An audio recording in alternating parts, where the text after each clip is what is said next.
Across the United States, farmers face a relentless enemy, one that doesn't wear down from drought or storms, but moves on four legs, reproduces at alarming speed, and leaves destruction in its path.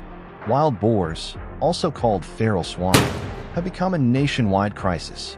Every year, they cause over $1.5 billion in damage, tearing apart crops, pastures, and irrigation systems. In states like Texas, where their numbers are highest, farmers wake up to fields that look as though a bulldozer has plowed through the night.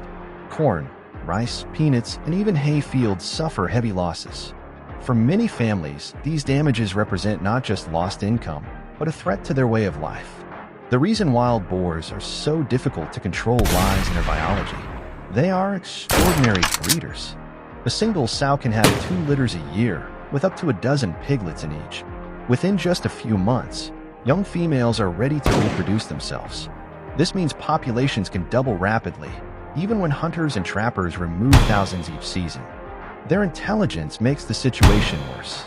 Boars adapt quickly, shifting to nocturnal habits in areas with heavy hunting pressure, and they learn to avoid traps after just one bad experience. Given this explosive growth, the conversation turns to solutions, and one of the most debated is hunting.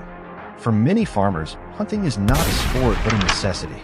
Skilled hunters, sometimes supported by dogs or even helicopters, help reduce populations where other methods fail.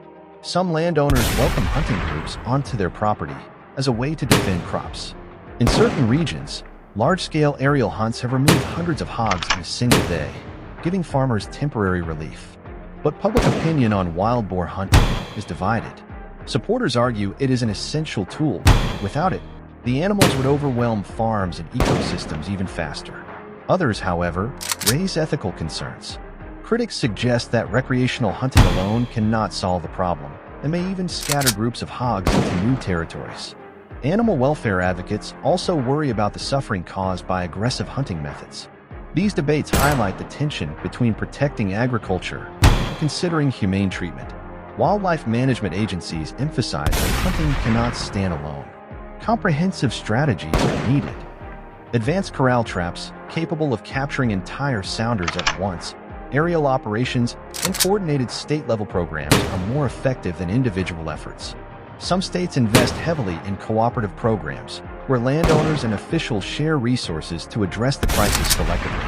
Disease control is another critical factor, as wild boars spread illnesses that endanger livestock and even humans. The challenge is immense, but so is the cost of inaction. Farmers are calling for stronger measures, knowing that without continuous pressure, wild boar populations will spiral out of control. At the same time, wildlife managers remind us that balance is key. The goal is not just to kill hogs. It is to protect agriculture, restore damaged ecosystems, and safeguard rural communities. Ultimately, the fight against wild boars is a battle for sustainability. Hunting, when combined with modern management and cooperation, is part of the solution. But until reproduction rates are curbed and coordinated action is embraced nationwide, America's farmers will continue to stand on the front lines of a war with one of the most destructive animals on the continent.